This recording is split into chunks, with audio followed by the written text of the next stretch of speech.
One way parents show respect and care for children is by disciplining them. Discipline is different from punishment. Discipline is a code of conduct. To discipline is to teach. Punishment, however, is what happens when a child breaks a certain code of conduct. Of course, parents have different rules and different styles of setting and enforcing them. In some families, swearing is not tolerated. Under other roofs, the worst thing a child can do is to show up late for dinner. This video looks into developmental psychology for insights into how different styles of parenting authority and discipline shape a child. In her pioneering 1971 study, child psychologist Diana Baumrind did something that hadn't been done before when she observed how actual parental authority styles correlates with children's real-life behaviors. Early research had examined only children's behaviors, not how a parents approach authority. She was also the first researcher to examine whether particular parenting styles affect girls and boys in different ways. In choosing a population for her study, Baumrind opted for a homogeneous group of 130 upper middle class nursery school children in Berkeley, California. Her priority in choosing this population was its homogeneity. That way, she could rule out confounding variables that might lessen the reliability and validity of her results. The boys and girls in this group had an average age of 4 and an average IQ of 125, placing them in an above average intelligence range. Now, the method she used in this study was the naturalistic observation of the children in two different situations. In the nursery school class and while taking a standardized test, the behaviors the observers noted in the children included the following: hostile or friendly, resistive or cooperative, dominant or submissive, purposeful self-starter or aimless and disoriented, achievement-oriented or not achievement-oriented, independent or does not question authority. On the other hand, Baumrind also observed parents' behavior, especially during dinner time. Parents were observed based on whether they required chores and set rules, how flexible or inflexible they were about household rules, how much intellectual stimulation and affection they gave their children, and whether punishment for misbehaviors were punitive. In her assessment of the parents, Baumrind used four parenting styles categories. You have authoritarian parents which are parents' word is in which parents' word is final, and they uses punitive discipline methods and demand conformity. And then there are authoritative parents. In this style, parents are strict and set rules but is willing to discuss and change them when warranted. Among this group were some parents who were non-conforming in that they encouraged independent, non-conformist thinking but had strict rules. And then you have permissive parents, in which parents places few demands or rules on the child, and she sees herself as a resource but not as an authority figure to the child. The parent may be conforming or non-conforming, and at their most extreme, permissive parents are overindulgent, and they allow their children to misbehave without consequences. Lastly, you have neglecting style, in which the parent provides little or no structure and is emotionally rejecting of a child's need. Some of these parents also are neglectful of child's basic physical needs. In the study, Baumrind found that the label of rejecting fits some but not all the authoritarian parents. It also fits some but not all permissive and nonconformist parents. When determining which parental style produces the best result in child's behavior, Baumrind first had to define best in the context of these children. He chose the criteria of adaptive, meaning those behaviors that would help a child in this population to adapt to society. Now, critics of Baumrind's study claim that a behavior that is adaptive in one community could be a recipe for failure in another. For example, critics point out that the cooperative and friendly behaviors in a high-crime inner-city neighborhood may not be adaptive. They may put a child in greater danger. So, based on Baumrind's observations and calculations, one style of parental authority clearly emerged as producing the best outcomes: authoritative, in which boys and girls from authoritative parents show the highest level of independence, followed by boys of authoritarian and permissive parents. Girls from authoritarian and permissive households show the least independence. On the other hand, when it comes to achievement orientation, girls and boys from authoritative households scored highest in this category, with boys in authoritarian and permissive households score much lower. Lastly, you have social responsibility. Authoritative households produce the most socially responsible children. But this was not the case when the authoritative parent is also a non-conforming type. Research completed after the Baumrind study using the same authority style categories has largely reinforced these original results. Now, multiple studies done during the past 2 decades have shown that children raised by authoritative parents fared better in several key areas of performance. In that they perform better in school, they are less hostile and aggressive, they have greater self-esteem, and are more popular. Also, they have fewer behavioral problems in adolescence. When all four parental authority styles are included, the research has shown that children of permissive and rejecting neglectful parents show results that were inferior to both authoritative or authoritarian parenting. Permissively raised children were found to be more impulsive and perform worse in school. They were less self-assured, independent, and confident. They were also more prone to alcohol and drug abuse. Here is an insight though. From the Baumrind study and its successors, you can see that strictness by itself is not bad. It's how a parent administer household rules that counts. When strictness is accompanied by rules that the child can understand, the outcome is best. The authoritative parent who communicates, responds to questions, and is flexible with rules when warranted was the best style for delivering a positive outcome. Children raised by rejecting, neglectful parents fared worst of all four categories of parental authority styles. They show higher rates of school delinquency, alcohol and drug use, and early sexual activities.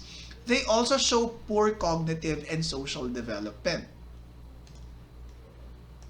Now, since this study was done, other researchers have added two important overarching dimensions to Baumrind's parenting style categories. These are parental responsiveness, wherein parents acknowledge, accepts, and tries to meet the child's need.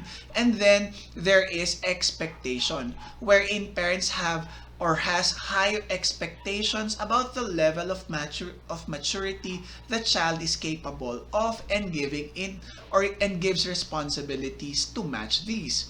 Although these criteria are not necessarily correlated, research has found that the combination of high responsiveness and high expectation in authoritative parents produce adolescents who were less likely to use drugs and showed greater competence in school.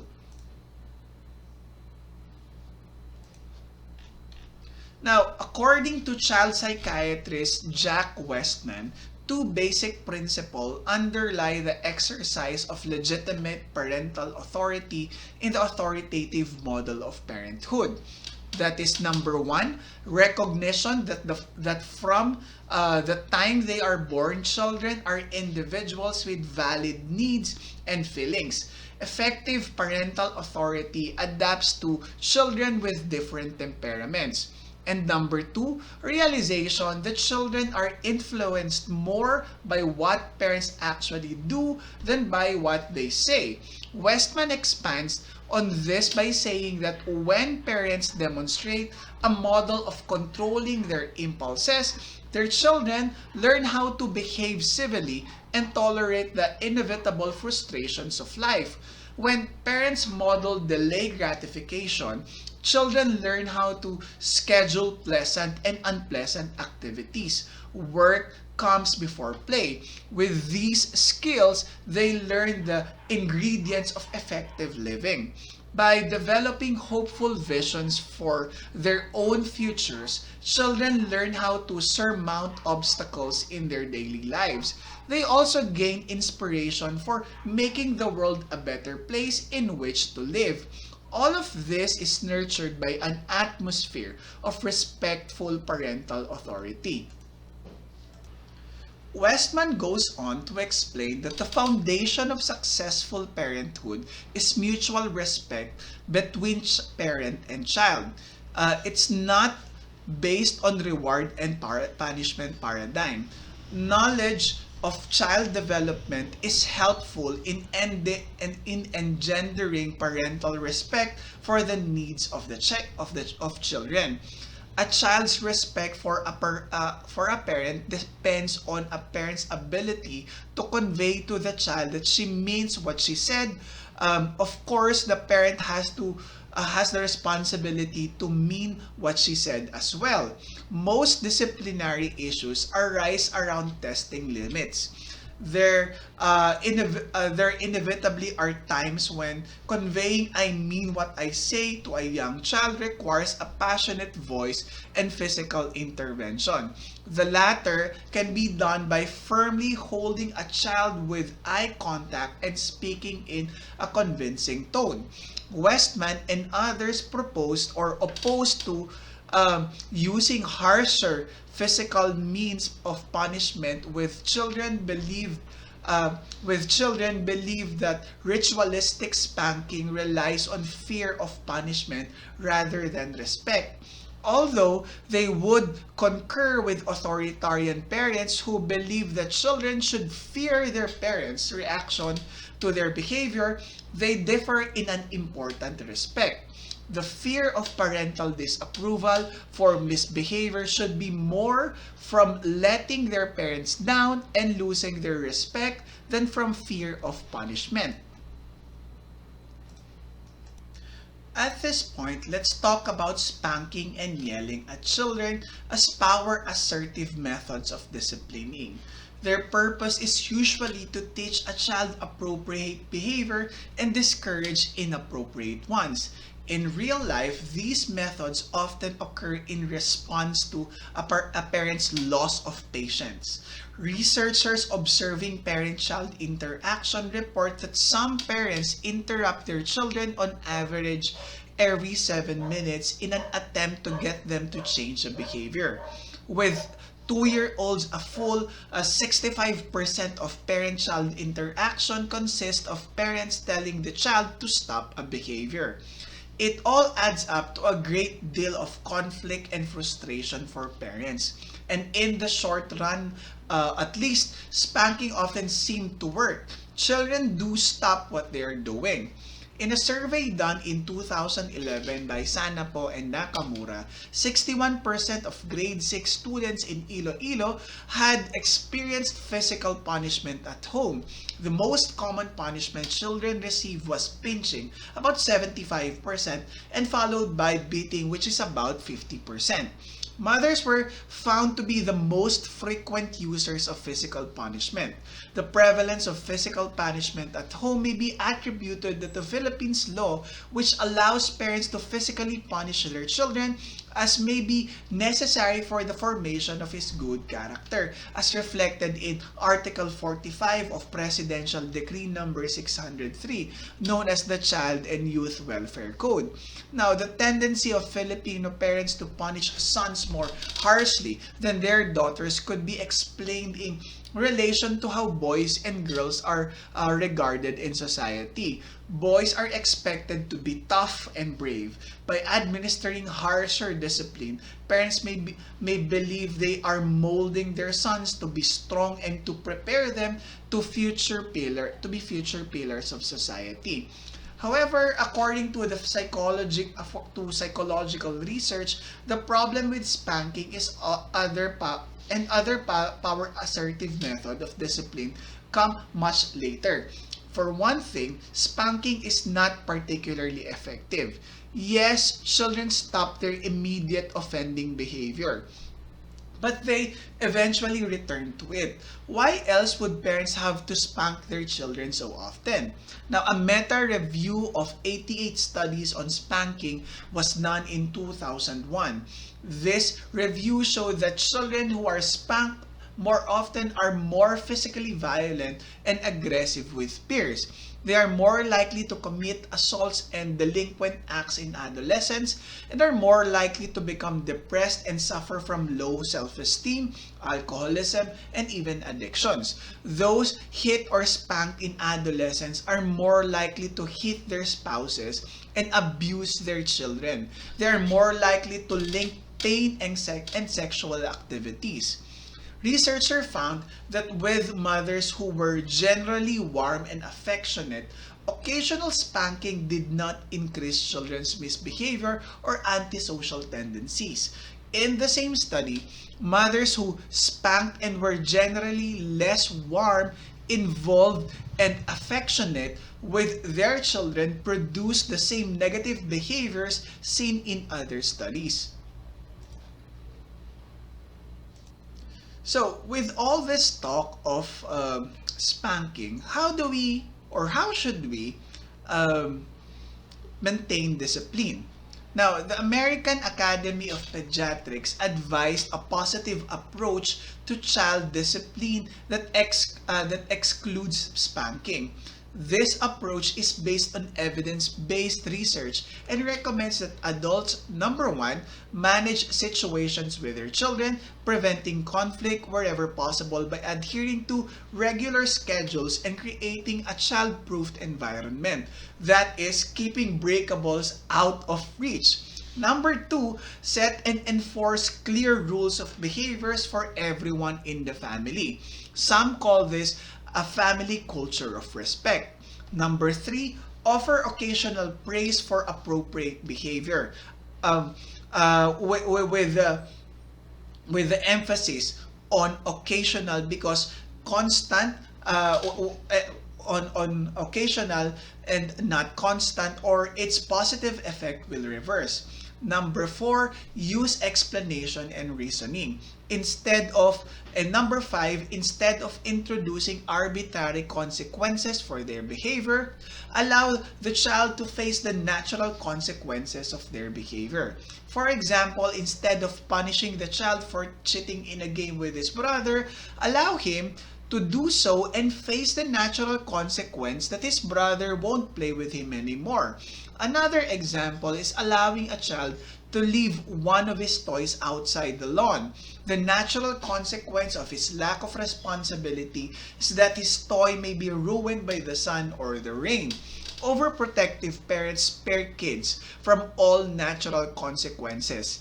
Consequently, their kids don't have the opportunities to bounce back from failure or learn how to recover from mistakes. natural consequences prepare children for adulthood by helping them think about the potential consequences of their choice. Kids learn to link their actions with consequences when they're allowed to experience the consequences of their behavior. Natural consequences also create healthy problem solving skills.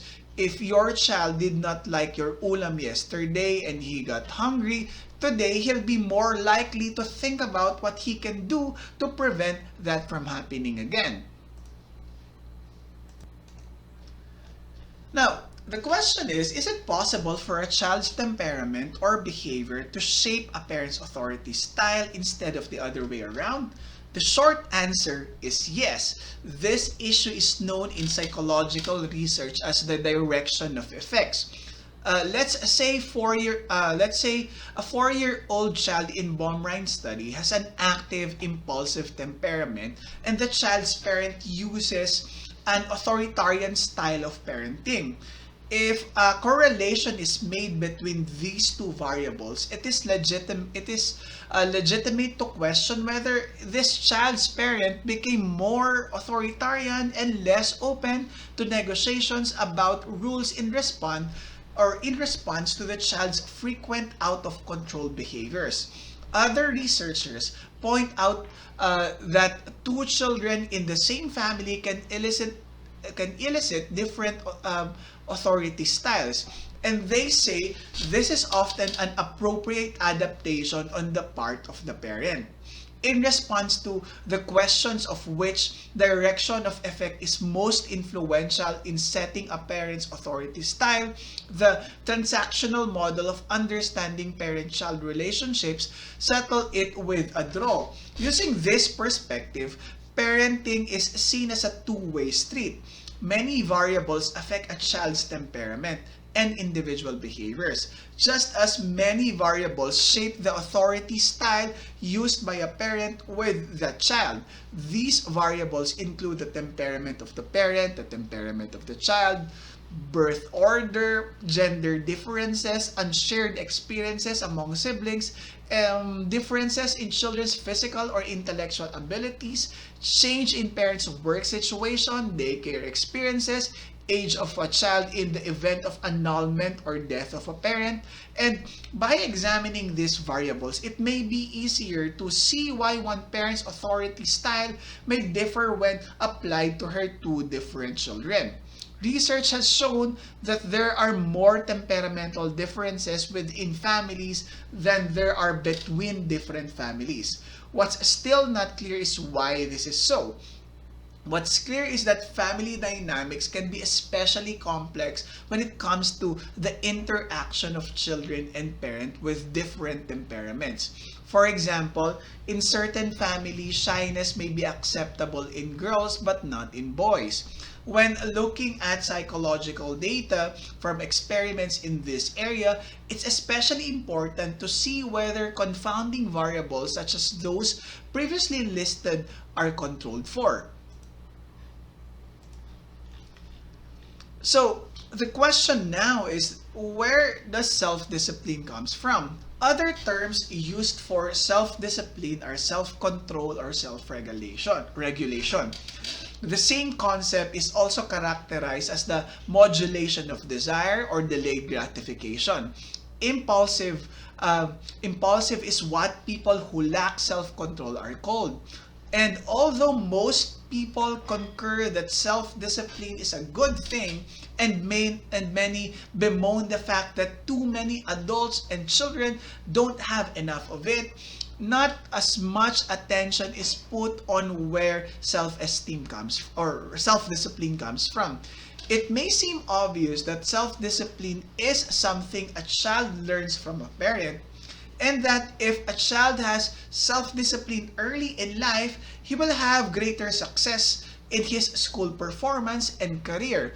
But common sense is not enough for a statement to qualify as an accepted theory in the science of psychology. To begin to check the accuracy of these assumptions, let's look at when and how self-control first manifests in children. Self-control first appeared in 1-year-olds when they noticed that other people are composing demands on them or imposing demands on them. And if they want to fit in and get their needs met, they need to comply. By 2 years of age, a toddler has internalized these early lessons to the point where they're capable of self-control when mother or another primary caregiver is not around. At around 3 years old, children are capable of self-regulation. They can adapt to different situations and control their own behaviors. Studies show that although preschoolers have a modicum of self-control, the ability to delay gratification takes until high school to fully manifest in youngsters. For example, in one 1990 correlation study, children were given a task to complete a choice of rewards if they succeed, a small reward immediately or a larger one in the next day. About 1/3 of the 6 to 8 year old chose to wait the extra day for the larger reward, while 1/2 of the 9 to 10 or 9 to 11 years old chose to wait. But by 12 to 15 years old, nearly all the participants chose to delay their gratification by waiting the extra day for a better payoff.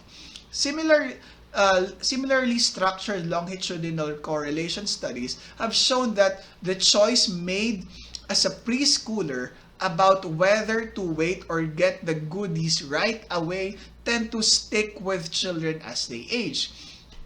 Researchers tracked down nearly 200 adolescents who had been tested as 4 years old in a similar self-control experiment and who were now 15 to 18 years old. In the original study, they had been placed in a room with a bell and told they would receive a bigger reward if they sat and waited until the experimenter returned. But if they rang the bell sooner, they would receive a smaller reward.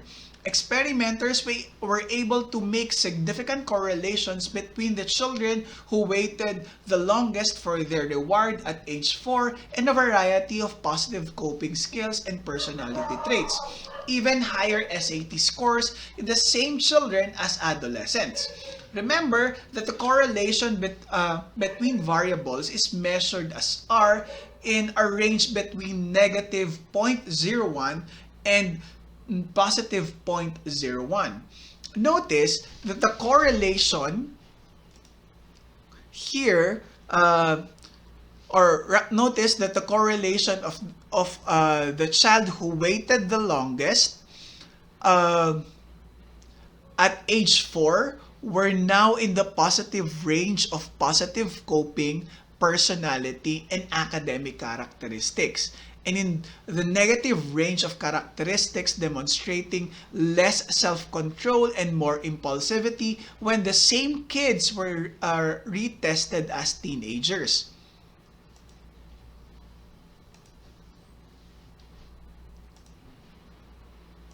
So another good question when it comes to self-discipline is, why does it stick?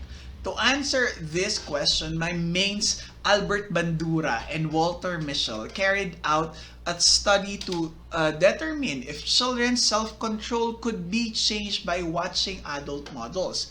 Specifically, they wondered if children who exhibited little self-control would have more after watching an adult demonstrate self-control.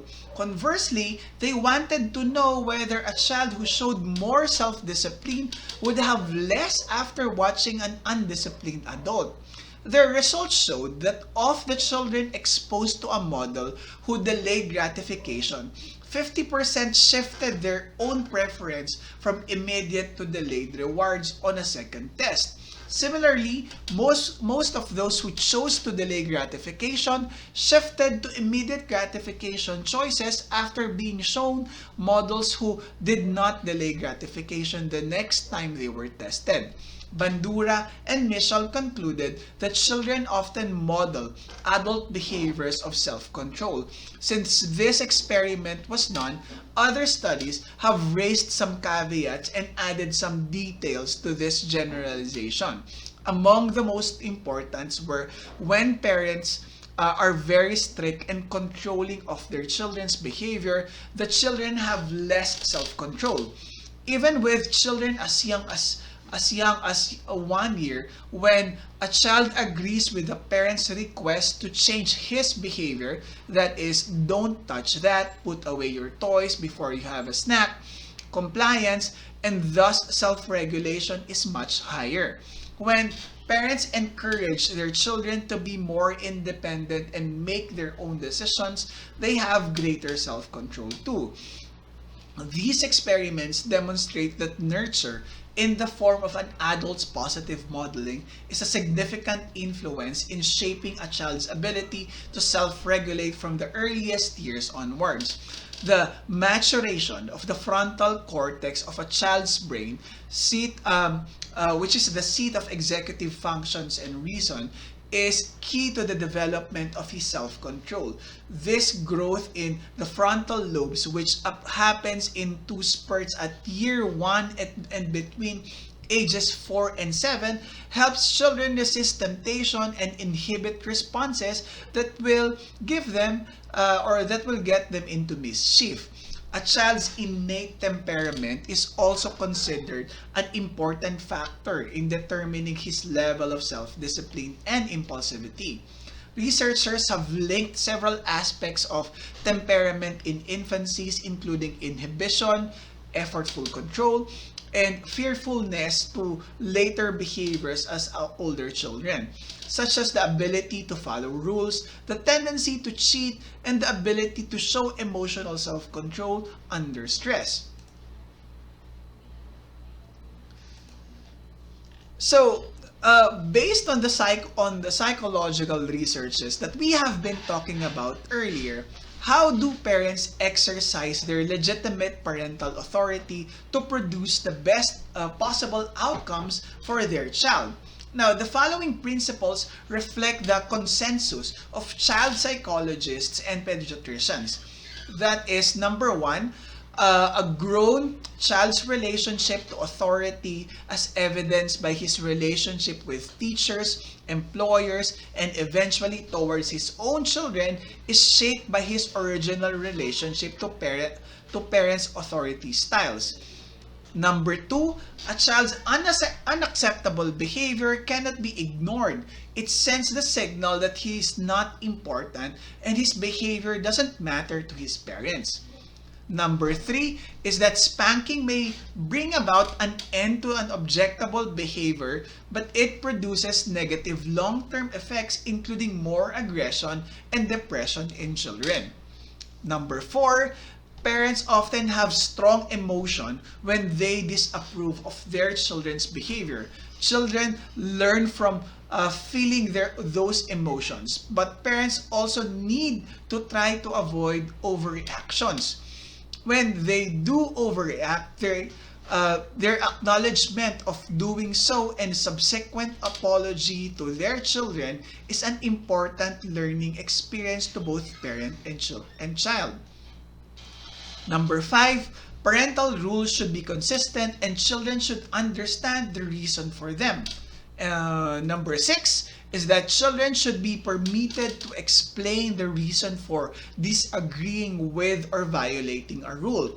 In a dispute, however, the parents' will should always prevail. Number eight is that parents should praise positive behaviors as willingly as they voice objections to negative behaviors. A majority of parents say that exercising parental authority and disciplining their children for misbehaviors are the two most challenging parts of being a parent. In the business world, people go to graduate school for 2 years to learn how to motivate and manage people. When they're finished, they receive an MBA and usually a higher paying job. To manage a family and children, it's all on the job training with no paycheck. An important aim of developmental psychology is to disseminate established and new findings about the most effective child rearing practices to those who need them the most, today's parents. So, lastly, or in conclusion, an authoritative parent who presents firm rules but allows communication and flexibility in rule setting and discipline produces the best outcome in children. Permissive parenting and parental neglect are the least effective parental authority styles. Spanking works to stop offensive behaviors in the short term but not in the long term.